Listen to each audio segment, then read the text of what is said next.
여러분 잘 계시죠? 성편 많이 드셨고 또 추석 이제 끝날이네요. 명절. 여러분들께서도 가족들과 따뜻한 시간을 보내시길 바라고, 또 인터넷으로 예배를 드리시는 우리 사랑하는 성남제일교회 가족 여러분, 여러분들도 행복한 추석이 되시고 또 주 안에서 복받는 주일이 되시길 바랍니다. 아까 기도에도 말씀드렸지만 끝날 것 같지 않고 온통 뒤숭숭하고 그러는 과정 중에 추석이 되니까 실감이 안 나요. 그러나 다시 한번 우리의 눈을 살아계신 창조주 하나님 앞에 집중할 수 있는 시간이 되기를 바랍니다. 그렇게 될 때 우리 속에 무질서가 질서가 되고 불행이 행복으로 바뀌어지고 서로 원망과 시비가 평화와 샬롬으로 바꿔질 줄로 믿습니다. 오늘은 이어서 마태복음에 있는 말씀인데요, 지난 주간에 살인하지 말라라는 반문을 가지고 우리 서로 화내지 맙시다 그렇게 이야기했죠. 오늘은 가정의 성결을 지키십시오, 간음하지 말라라는 제목을 가지고 가정의 성결을 지키십시오라는 말씀을 함께 나누려고 합니다. 히브리서 기자는 이런 말씀을 했습니다. 모든 사람은 결혼을 귀히 여기고 침소를 더럽히지 않게 하라. 히브리서 13장 4절의 말씀이거든요. 모든 사람은 결혼을 귀중히 여기고 침소를 더럽히지 않게 하라. 그런데 이것은 히브리서, 신약의 저 마지막 히브리서에 있는 말씀만이 아니라 신구약을 전체 관통해서 성적인 타락을 강력히 경고하는 하나님 말씀 중에 하나일 뿐입니다. 성경 전체는 침소를 더럽히지 않고 결혼을 소중히 여기는 그 성적인 성결에 대하여 굉장히 강조하고 계세요. 사실 성경에 읽어보면 얼굴 부끄러운 이야기가 한두 건이 아닌 상태입니다. 롯이 소돔에서 나왔죠. 롯의 딸이 아버지로 인하여 아이를 낳습니다. 정말 부끄러운 일이죠. 성경은 이것을 그냥 다 폭로하듯이 기록해버려요. 야곱의 딸 디나가 세겜에게 강간을 당한 후에 대살육이 벌어집니다. 성폭행과 살인입니다. 오늘 지난주 이번 주 있었던 그 말씀의 주제가 하나로 묶여서 대살육이 일어납니다. 이것도 부끄러움 없이 밝혀버려요. 성경은 루벤이 아버지의 침상을 더럽힌 가슴 아픈 사건도 좀 뺐으면 좋겠는데 성경은 밝히고 있습니다. 삼손이 이방 여인 들릴라에게 빠져서 머리가 밀리고 사사로서의 권능을 잃어버리고 죽어가는 비참한 모습도 남김없이 소상하게 기록을 하고 있고, 레위인의 첩이 성폭행으로 역시 죽고 그로 인하여 지파 분쟁이 촉발되는 이런 영적인 사회적 타락 현상도 성경은 주저없이 고발합니다. 왜 이렇게 성경은 좀 숨겼으면 될 일, 부끄러운 이야기들을 남김없이 폭로하는 것일까요? 이유가 있습니다. 왜냐하면 이 성이라는 것이 하나님의 형상을 닮은 인간을 어떻게 왜곡시키고 어떻게 무참하게 무너뜨릴 수 있는지를 깨우쳐주기 위함입니다. 성은 하나님이 주신 선물이 맞아요. 그러나 이것이 오용되거나 통제되지 않는 욕구로 증폭이 되면 이게 비참한 결과를 불러오는 거거든요. 그 결과를 너희들이 보고 좀 어떻게 너희의 성을 사용해야 될지 경고를 받으라 라는 뜻에서 이런 말씀을 적나라하게 기록하고 있다고 생각합니다. 눈을 돌려서 오늘 우리는 어떤가요? 제가 볼 때 우리는 오늘 이 시대는 성 개방을 넘어서 이제 성 중독 사회라고 저는 생각합니다. 근데 성이 아니면, 성적인 문제가 아니면 영화도 소재가 아니에요. 영화 소재로 보세요. 이 성적인 문제가 개입되지 않는 게 없어요. 막장 드라마 대부분 다 그런 거 아니에요? 잘못된 인간관계, 잘못된 가정, 이런 거예요. 그리고 책도 이 성적인 문제와 관련되지 않으면 팔리지를 않는 모양입니다. 광고를 보세요. 성적인 메시지를 깔아야 먹힙니다. 딱 좋아 하는 거 들으셨죠? 옛날에는 이건 남자한테 참 좋은데 말할 수도 없고 이런 이야기도 들으셨을 거예요. 이런 게 왜 이런 광고를 합니까? 이게 성적인 메시지. 옛날에는 먹으면 활기가 넘칩니다. 남자 좋습니다. 뭐 이렇게 광고를 했거든요. 근데 요새는 안 그렇다니까. 말로 할 수도 없고 남자한테는 참 좋긴 좋은데 구체적으로 이렇게 나간단 말이에요. 이게 게임의 주인공도 말입니다. 여성 전사인데 성적인 심보를 갖추어야만 되는 것이죠. 그러니까 성이 아니면 아무것도 되지도 않고 될 수도 없는 그런 사회, 가히 성중독 사회라고 말할 수가 있습니다. 만약에 예수님이 이 성남 땅에 오셨다면 아마 예수님 눈 감고 다니셨을 거야. 모든 게 전부 눈에 보이는 모든 것이 무엇일까요? 욕망 덩어리야. 성적인 그 욕망 덩어리. 그리고 주님 앞에서는 이런 말씀이 툭 튀어나오셨을 것 같아요. 뭐라고? 이미 가늠하였느니라. 주님은 살인을 금하심이 형제에게 뭐라고 그러셨는가요? 노하는 자마다 심판을 받는다고 하셨죠. 제가 전전주에 예수님은 확대시켰다고 그랬죠.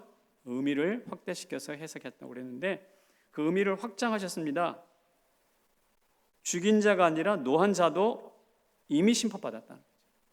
오늘 본문도 간음도 음욕을 품고 여자를 봤다면 이미 간음한 것이다 라고 우리 주님께서는 명확하게 선언하셔요. 행동화되기 전이, 그러니까 행동화된 죄가 아니라 행동화되기 전 마음의 상태, 요거를 명확하게 꿰뚫어 보시고 그것을 행동화되지 않았지만 그것을 죄로 판단하신 것이죠. 그러니까 이걸 결과가 아닌 동기 기준으로 판단하셨다라고 말씀드릴 수가 있습니다. 성경을 읽고 묵상하는 사람 이건 누구나 다 아는 교훈들이에요. 그래서 로이드 존스, 영국의 유명한 로이드 존스 목사님이 계시잖아요. 이분은 이런 예수님의 의도를 깨달아 알고 지난주에도 말씀드렸나요? 살인하지 말라를 살인을 범하지 말라, 살인하지 말라 해서 살인을 범하지 말라로 바꿔 해석하는 영어 성경이 있는데 이것을 강력하게 반대합니다. 왜 그러냐면 살인하지 말라라는 것은 마음의 행동으로 옮겨지기 전 단계에 있는 마음의 살인도 살인이에요. 그런데 살인을 범하지 말라라는 것은 범하는 것은 행동화한다는 뜻이거든요. 그러니까 마음으로 어떻게 무슨 생각을 하는지 모르겠는데 네가 그것을 행동으로 옮겨서 살인을 하지 않는 한 괜찮다는 뜻이에요. 그 말이. 살인을 범하지 말라라는 말은 굉장히 확대하는 것이 아니라 축소해 버렸어요. 살인 행동하게 되기 전에는 문제 삼지 않겠다 이런 뜻이거든요.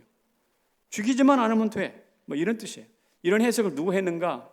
당대 서기관과 바리새인들이 했어요. 그리고 오늘 이 시대를 살아가는 우리들도 역시 그런 해석을 하기에 좋아합니다. 그러나 주님은 행동화되기 전 분노도 살인으로 간주하셨고요. 간음도 음욕을 품고 여자를 보는 것만으로도 여자와 동침하지 하기 전 이미 음욕을 품고 여자를 보는 것만으로도 이미 간음했다고 그렇게 말씀을 하십니다. 강력하게 근본 동기를 따져 물으시는 거죠. 이것을 잘 알고 있는 설교가 로이드 존스가 산상수훈, 본문 저처럼 산상수훈을 설교하면서 살인과 간음 이 두 가지를 연이어서 설교하게 되잖아요. 그 사이에다가 다음 두 가지 설교를 끼워 넣어요. 죄의 사악성, 죄를 억제하게 하는 이 두 편의 설교를 끼워 넣어서 행동화 되기 전에 죄를 어떻게 다룰 것인가에 대한 이야기를 하고 있습니다. 저는 이 로이드 존스 목사가 이런 측면에서 사람의 마음을 꿰뚫어 보는 탁월한 통찰력 있는 설교자라고 생각합니다. 그런데 거기에서 우리가 이제 만날 수밖에 없는, 피하고 싶으면 만날 수밖에 없는 유명한 성경 구절이 있어요. 그게 바로 이것입니다. 같이 읽어요. 만일 내 오른눈이 너로 실족하게 하거든 빼어내버리라. 내 오른손이 너를 실족하게 하거든 찍어내버리라. 무시무시한 이야기죠. 그런데 잘 보세요. 저기 찍어내버릴 눈과 손이 어디에 사용된 거냐면 도둑질할 때 쓴 것이 아니고요, 남에게 폭행할 때 쓰는 게 아니고요, 간음할 때 쓰는 눈과 손이래요. 따라서 눈에 보이는 대로 보고 손에 잡히는 대로 잡으면 대단히 위험합니다. 도둑질 할 때도, 폭력을 행할 때도, 이보다 더 위험한 것이 이 성적인 위험을 안고 있기 때문에 위험한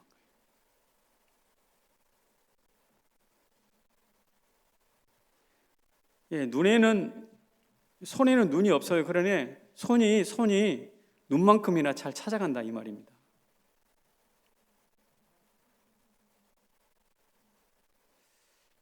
어린아이들이 뭘 하나 만지려고 하면 만져서는 안 되고 뜨거운 불이라든지 뜨거운 국을 만지려면 뗐지 하잖아요. 뗐지.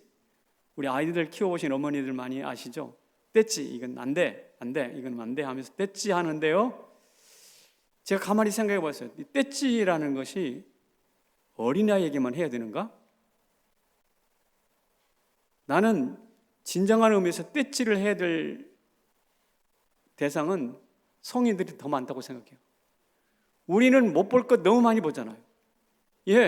만지지 말아야 할 것 너무 많이 만지잖아요.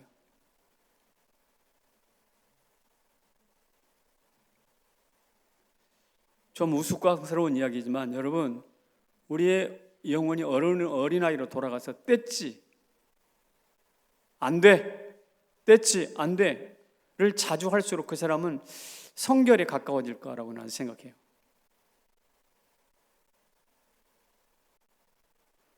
무엇을 보았습니까? 무엇을 만졌습니까? 어린아이에게 뗐지 하면서 손을 때리듯이 그렇게 해서 잘라내는 통증을 경험해야 한다라는 이야기죠. 그래서 오늘 우리는 이 가늠하지 말지니라 이 말을 놓고 중요한 지침을 하나 서로 나누도록 하겠습니다. 소중한 것일수록 어떻게 해요? 신중하게.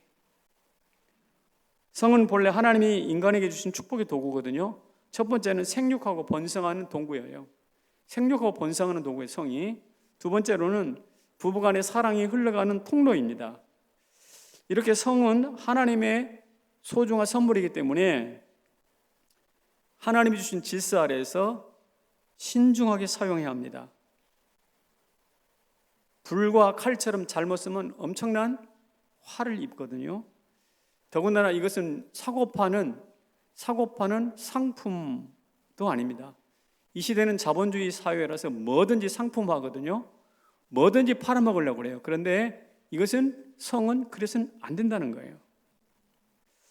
꽤 오래전 기록에 나온 이야기지만 우리나라 여가수가 자기가 외설적인 장면을 비디오로 찍었습니다.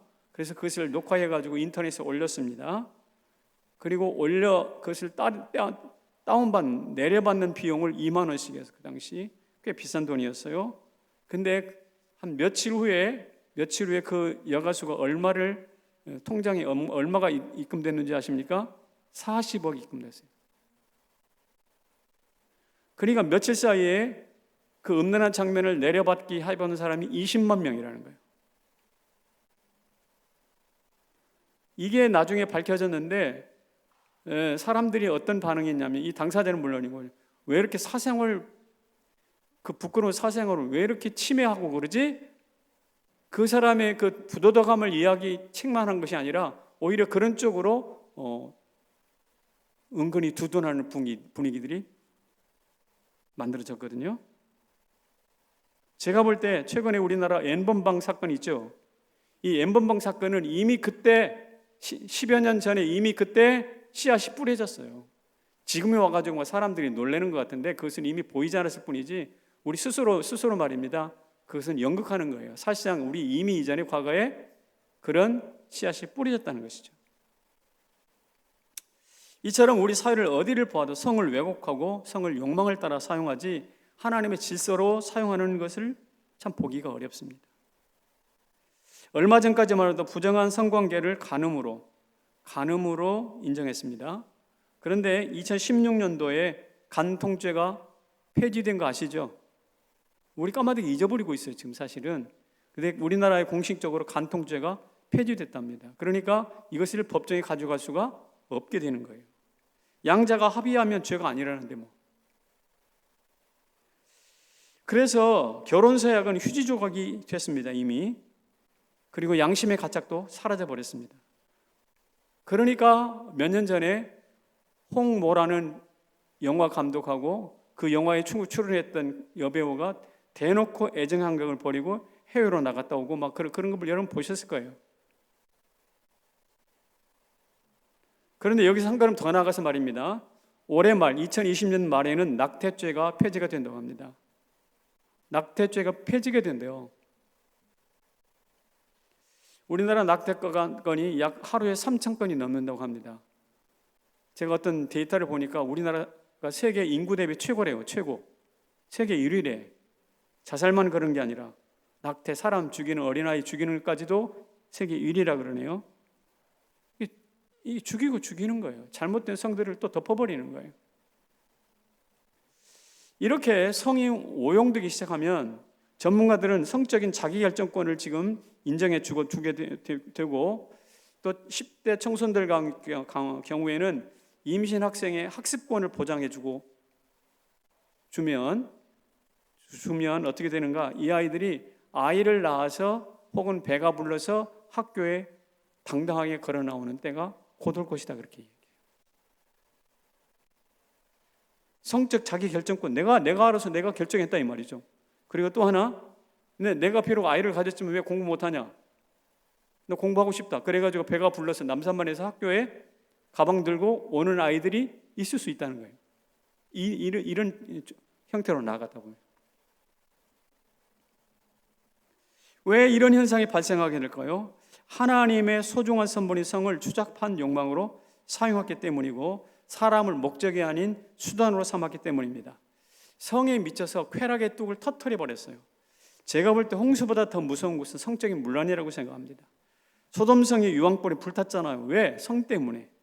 로마의 음남도시 폼페이, 로마 밑으로 조금 내려다보면 폼페이라는 도시가 있는데, 폼페이가 망했습니다. 한꺼번에 한순간에 망했습니다. 왜 그랬을까요?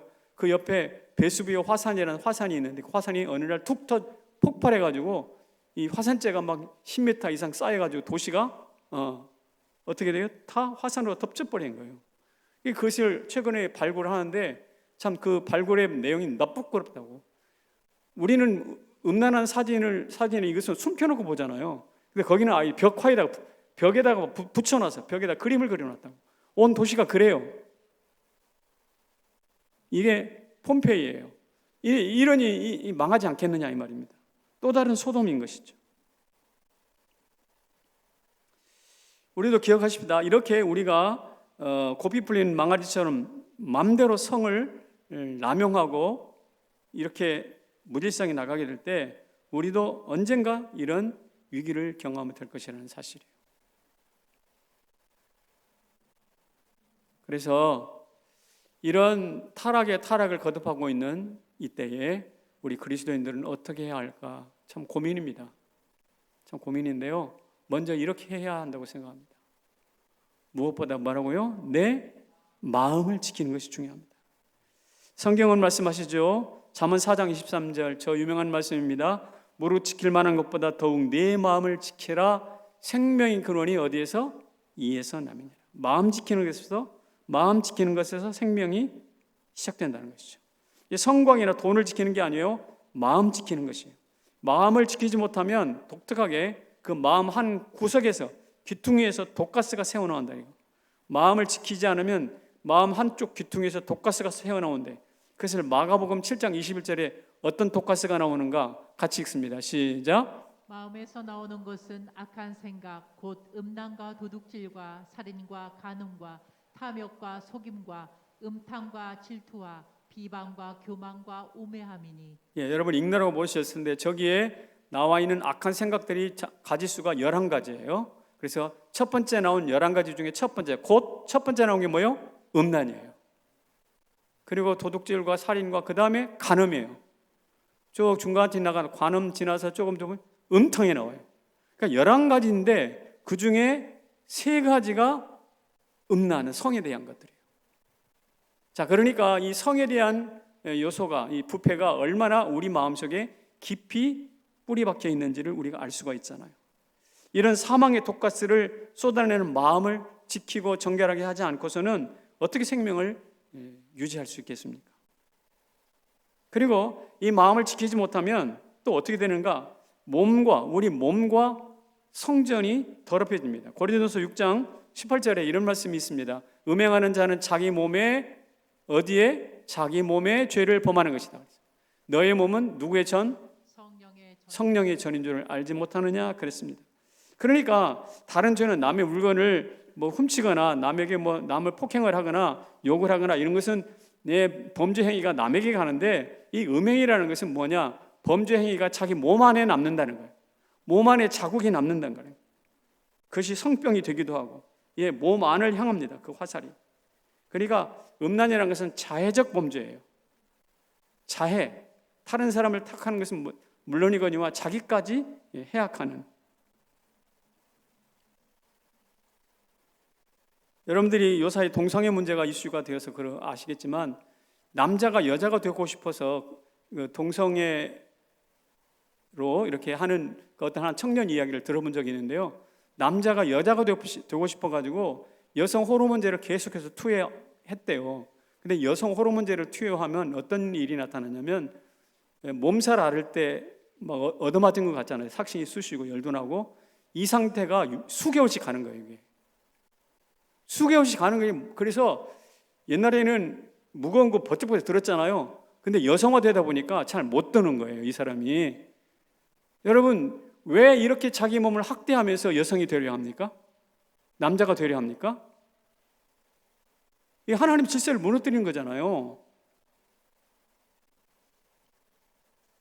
더욱이 성령님이 거하시는 몸이 바로, 성령이 우리 몸에 거하신, 그런 의미에서 우리 몸은 성전인 거죠. 율법에 따르면 이 성전을 해하는 것은, 성전을 더럽히는 것은 하나님이 직결 심판하는 거예요. 그러니까 신의 산에 빽빽한 구름을 임하실 때 하나님이 모세를 통해 말씀하셨어요. 가까이 경계를 침범하지 마라. 내가 너희를 돌격할까 하노라 그랬어요. 내가 너희를 돌격할까 하노라. 그러니까 총으로 말하면 저 북한에서 우리 공무원 쏘아서 이렇게 조준사격에서 죽였잖아요. 그런 것처럼 내가 너를 돌격할까 하노라 그랬어요. 그러니까 이 음행으로 자기 몸을 더럽게 하는 것은 하나님이 거하시는 전, 성령의 전을 어떻게 해요? 침범하는 거예요. 그래서 하나님이 옛날로 말하면 돌격해가지고 그 자리에서 직권 심판할 수도 있는 위험한 죄라는 뜻입니다. 그래서 이것을 알고 있는 사도 바울이 에베소 교회에다가 이렇게 엄중한 이야기를 해놨습니다. 같이 읽습니다. 시작. 음행과 온갖 더러운 것과 탐욕은 너희 중에서 그 이름조차 부르지 말라. 이는 성도에게 마땅한 바니라. 이름조차 부르지 말래요. 무엇을? 음행과 온갖 더러움. 이름조차 부르지 말아요. 그런데 우리는 이름조차 부르지 말아야 될 그것을 가지고 마치 장난감처럼 가지고 놀아. 상품처럼 파고 살아. 그러므로 여러분, 이 해악이 지금 현재는 잘 모르지만 한순간에 나타나면 그 사이는 무너집니다. 소돔처럼. 우리 성남제일교회 성도 여러분, 오늘 이 시대에 보이지 않는 바이러스가 우리의 행동을 딱 붙잡아 놓고 있잖아요.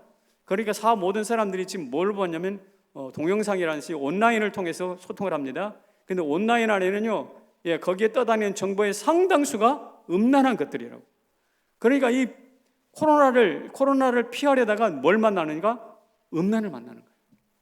내가 볼 땐 코로나보다 더 무서운 게 음란이라고 생각해요. 우리 성남제일교회 성도 여러분, 이 음란에 사로잡히지 않기를 축복합니다. 오히려 우리 마음이 하나님의 거룩한 성전이기 때문에 하나님이 돌격할까 하노라라는 이 경고의 메시지를 듣고 우리 몸을 하나님의 거룩한 성전으로 깨끗하게 정결하게 갖고 가시기를 주님의 이름으로 축원합니다. 그렇게 하기 위해서 제가 한번 읽어볼까요? 성결한 가정을 위한 3대 지침이 어떻게 할 것인가가 중요한데, 첫째는 이것입니다. 말씀과 기도와 성령께 의탁하십시오. 내 힘으로 되는 건 아니거든. 절대로 내 힘으로 되는 게 아니에요. 말씀과 기도와 성령 하나님께 의탁하시기를 바랍니다. 다윗은 말합니다. 청년이 그 무엇으로 그 행실을 깨끗게 하리까? 주의 말씀만 따라 지킬 따름입니다. 주의 말씀만 따라 지킬지. 여기서 지킨다라는 것은 무슨 뜻이냐면 울타리를 친다 그래요. 울타리를 친다라는 뜻이에요. 여러분 땅이 하나 있으면 이건 내 땅이다 하고 울타리 딱 쳐놓을 거라고. 그런 것처럼 여러분 마음에도 말씀으로 울타리를 치라 이 말이에요. 그래서 함부로 사단이 와가지고 내 마음을 유린하면서 들락날락하지 못하도록 내 마음 안에 내 마음을 울타리를 쳐 말씀의 울타리를 쳐서 사단이 이 더러운 것들이 들락날락 해가지고 길바닥으로 아주 유린하지 못하도록 울타리를 쳐놓으시길 바랍니다. 다윗이 어린 시절에는 말씀으로 울타리를 쳐서 건강하게 건실하게 살았습니다. 그런데 어느 날 울타리를 넘어서 눈을 엉뚱한 데로 어디로 딱 보냈는데 거기 여인이 목욕하고 있었잖아요. 울타리를 넘는 순간 어떻게 됩니까? 밧세바를 범했어요. 정력의 광풍이 몰아칠 때 나를 더욱 말씀에 붙잡아 매야 되거든. 지금이야말로 말씀에 나를 붙잡아 매야 할 때라고 생각합니다. 제가 어제 교회에 나와서 욥기를 한번 처음부터 끝까지 쭉 읽었는데요. 참 그 인간의 고통과 고난을 부둥켜 하고 씨름하는 이런 마음을 깊이 묵상하니까요. 저에게 어제 참 너무 좋은 시간이었어요. 여러분, 말씀으로 내 마음을 울타리를 치면 그런 뿌듯함이 있어요. 감격이 있어요. 이런 감격들이 우리 모두에게 넘치시기를 축복합니다. 그리고 제자들처럼 이렇게 기도해야 돼요. 위기가 찾아옵니까? 음란이 찾아옵니까? 유혹이 찾아옵니까? 주여, 우리의 죽게 된 것을 어찌 돌아보지 않으냐 하십니까? 광풍이 불어가지고 막 배가 추풍낙엽처럼 흔들리고 있을 때 예수님 고물에서 주무셨죠? 그때 말했어요. 주여, 우리의 죽게 된 것을 어찌 돌아보지 아니하십니까? 주여 도와주십시오라고 주님께 외쳤던 것처럼 우리도 주님께, 주님, 제가 흔들립니다. 유혹을 받고 있습니다. 주님, 내 곁에 계시지요? 주님, 저를 좀 도와주세요. 정신나게 번쩍나게 해주세요. 이렇게 주님께 외치시는 거예요. 그리고 바울이 했던 것처럼 영으로서 그 죄를 죽여야 돼요. 우리 유명한 말씀이죠. 우리 제자훈련 사역훈련 했던 분들은 아실 거예요. 같이 읽습니다. 시작. 너희가 신대로 살면 반드시 죽을 것이로되 영으로서 몸의 행실을 죽이면 살리니. 로마서의 금쪽 같은 말씀인데요. 영으로서 몸의 행실을 죽이면 살 것이다 그랬어요. 이게 무슨 말이냐면 곰팡이가 피면 햇빛에서 갖다가 내놓으면 햇빛에 의해서 곰팡이가 다 죽잖아요. 모든 병균들이 죽지 않습니까?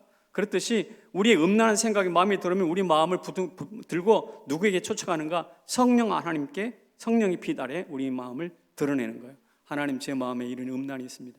하나님, 제 마음에 이런 생각이 들어왔습니다. 하나님, 제게 이런 유혹이 들어왔습니다. 이것을 성령 하나님 앞에 어떻게 드러내는 거예요. 마치 곰팡이에 핀 빨래를 이렇게 햇빛에다 말라 놓듯이. 그리고 잠깐 보여주고 후다닥 걷어오는 게 아니라 그 빨래를 한참 동안 하루 종일 아니면 며칠이라도 이렇게 말려놓잖아요. 오래 그분 앞에 임재 안에 들어가서 오래 머무세요.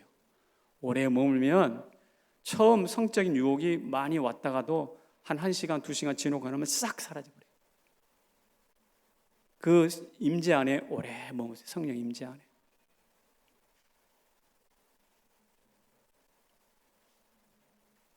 죄보다 크신 성령 안으로 들어가시길 바랍니다.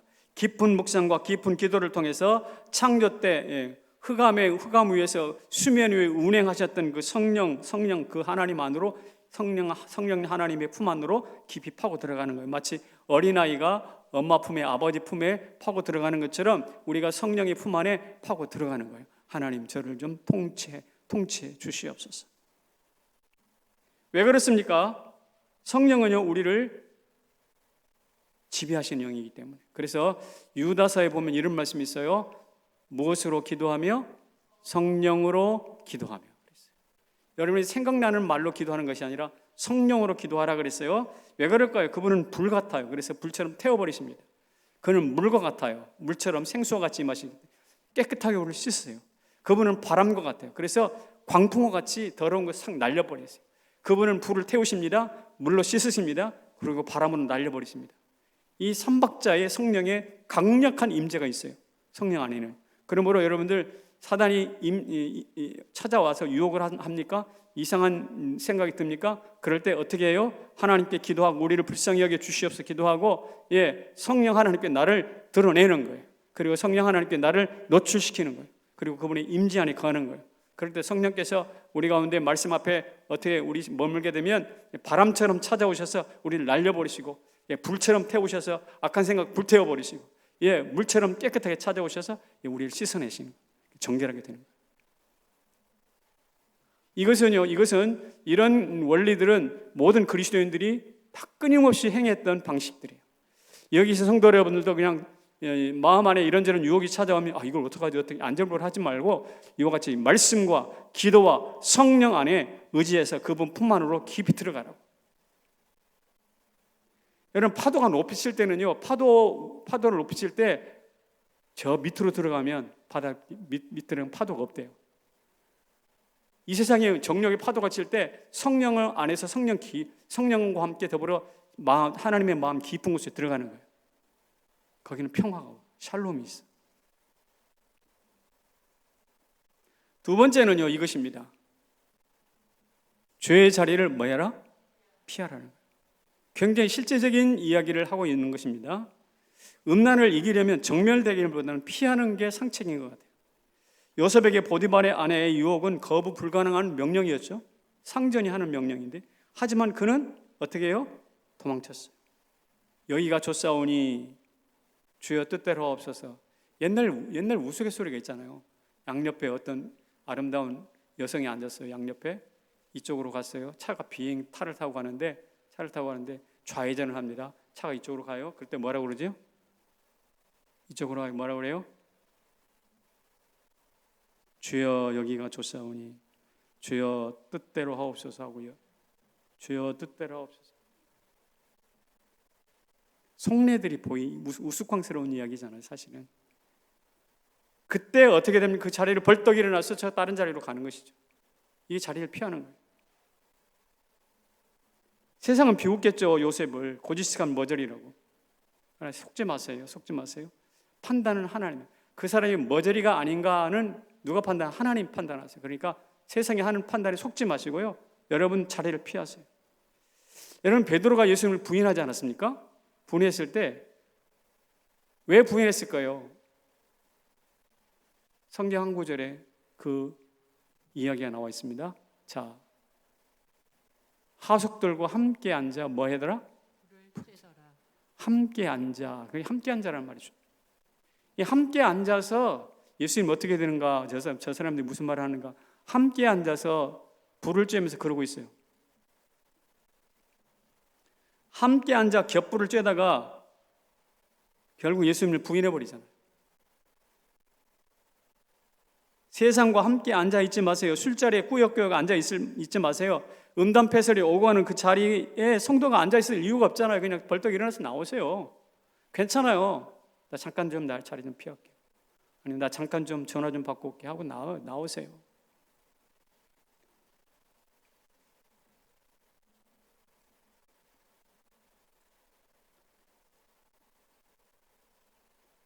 수도사 에바그리우스라는 사람이 있는데, 그 사람은 콘스탄티노플에서 이단을 논박하고, 이단 논박이 아주 유명한 사람입니다. 그러니까 지적인 단거리 탁월하고 기독교 교리를 꿰고 있는 아주 탁월한 사람입니다. 수도사 에바그리우스. 그래서 이단 논쟁으로 인해서 유명한 사람이 됐습니다. 이단 논박을 통해서. 근데 어느 날 자기 교회에 있는 한 여성과 사랑에 빠지게 되었다고 합니다. 정력의 불덩이에 휩싸인 거죠. 하루는 꿈을 꾸는데 그 남편이 군대를 몰고 와서 자기를 고발하고 자기를 감옥에 쳐 넣는 꿈을 꿨습니다. 식은땀이 났죠. 놀라서 땀에 젖어서 벌쩍 깼어요. 깨어난 에바그리우스가 다음 행동으로 뭘 했을까요? 즉시 짐을 쌌습니다. 수도사니까 뭐 많은 짐도 필요 없겠죠.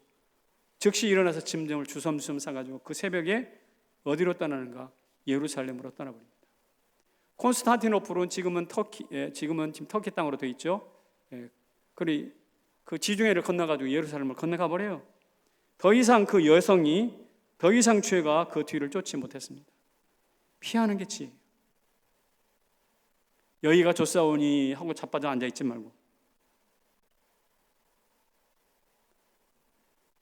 세 번째로는 이런 것이 필요합니다. 부부간의 피차 거룩함과 존귀함으로 대하라. 거룩함과 존귀함으로 대하라.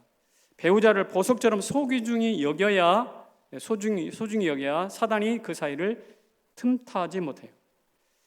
데살로니가전서 4장 4절에 이런 말씀이 있음을 여러분 아실 겁니다. 같이 읽어볼까요? 시작. 각각 거룩함과 존귀함으로 자기의 아내 대할 줄을 알고.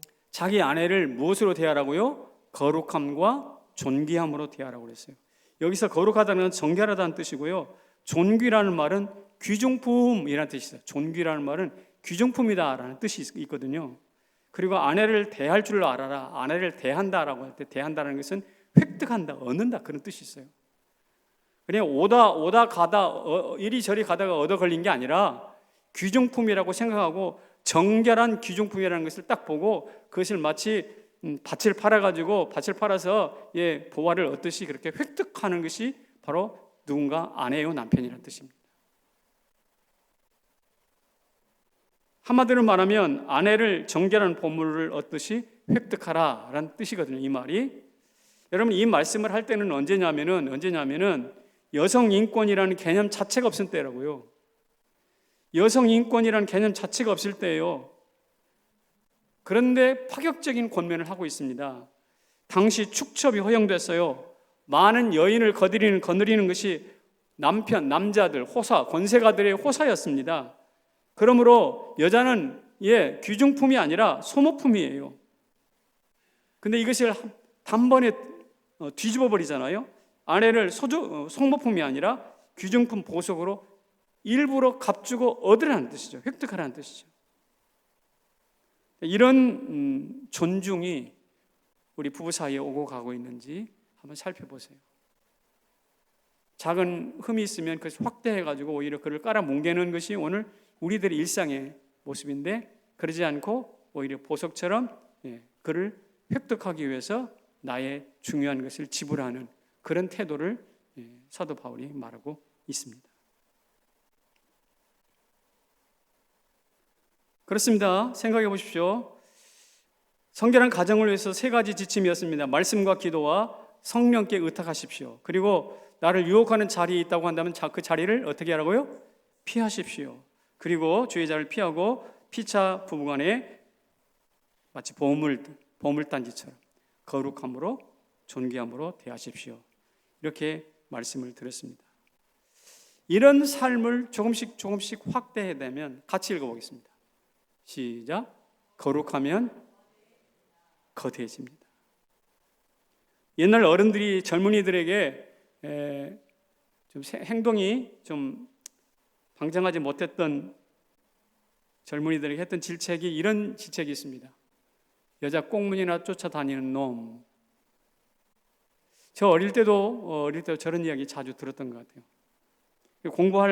공부는 안 하고 엉뚱한 짓만 한다 이런 뜻이겠죠. 근데 여기에 하나 더 이런 욕도 있어요. 아직도 그 벌을 못 고쳤나? 그 벌을 개 주겠어? 아직도 그 벌을 못 고쳤나? 그런데 이 두 가지를 합치면 뭐가 되겠어요? 그놈 여자 꽁문이나 쫓아다니는 녀석이었는데 아직도 그 벌을 못 고쳤네? 라는 이야기가 돼요. 청년 때 그런 이야기를 들었는데 장년이 돼서 아직도 여자 꽁문이나 쫓아다니는 재벌을 개주지 못하는 그런 사람들이 있다면 참 부끄럽죠. 장년이 되어서 나이가 들어서도 철이 들어서도 그렇다고 한다면 그 짓을 계속한다면 흔히 하는 말로 인생 볼장 다 보는 인생이죠. 근데 말이요, 가만히 생각해 보십시다. 나는 대한민국의 수많은 남자들, 상당수의 남자들이 아직도 여자 꽁무니를 쫓아다니는 그 버릇 못 고친 사람들 중에 태반이라고 생각합니다. 한국의 남자들 아직도 그 버릇 못 고친 사람들 많아요. 이런 가정에 소망이 있겠어요?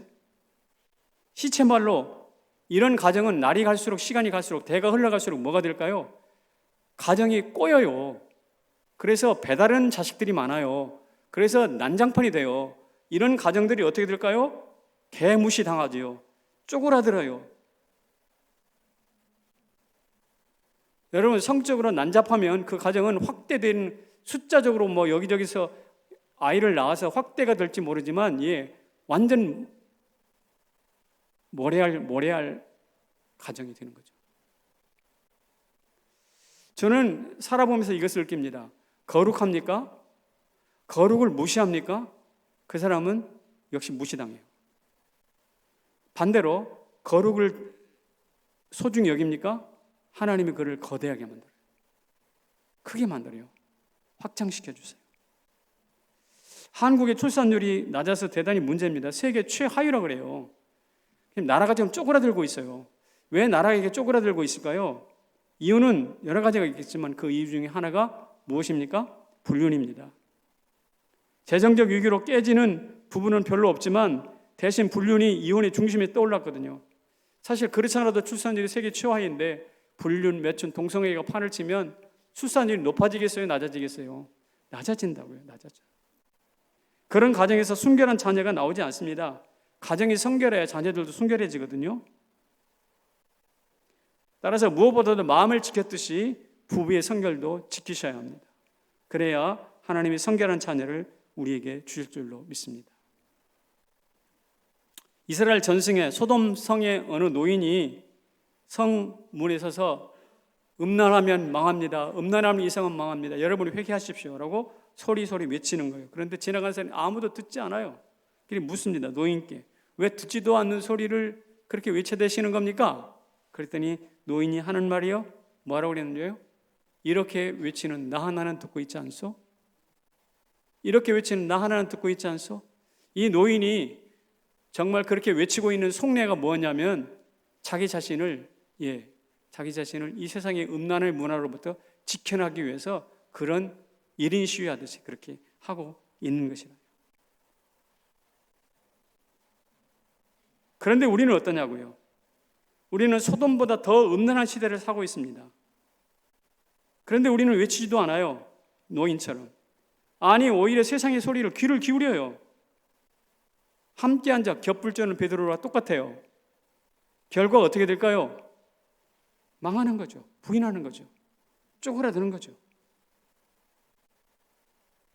반대로 거룩을 끝까지 붙잡습니까? 성령으로, 말씀으로, 기도로 자리를 피해가면서 부부 관계를 서로 존중히 여기면서 소중품, 귀중품처럼 여기면서 그렇게 싸움을 지속해 나갈 때 그 가정은 어떻게 나오는가? 자녀들이 성결해져요. 그리고 성결한 자녀들이 성결하게 살면 하나님이 복을 주세요. 그래서 점점점 어떻게 됩니까? 싸우고 견디면 견딜수록 그 가정은 튼튼해져요. 광대해져요. 거룩해져요. 튼튼해져요. 자신의 정결을 지키기 위해서 애를 많이 썼던 요셉이 어떻게 됐나요? 총리됐잖아요. 거대해진 것입니다.